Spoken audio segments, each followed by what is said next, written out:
Burping your baby is essential for a happy tummy.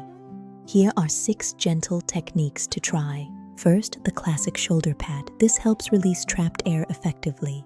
The airplane hold uses gentle pressure on the tummy to help gas escape.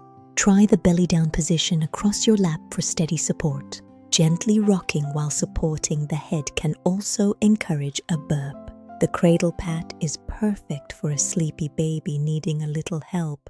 Finally, a slow, gentle rub in an upright position works wonders. Happy baby, happy tummy. Give these a try and see what works best for your little one.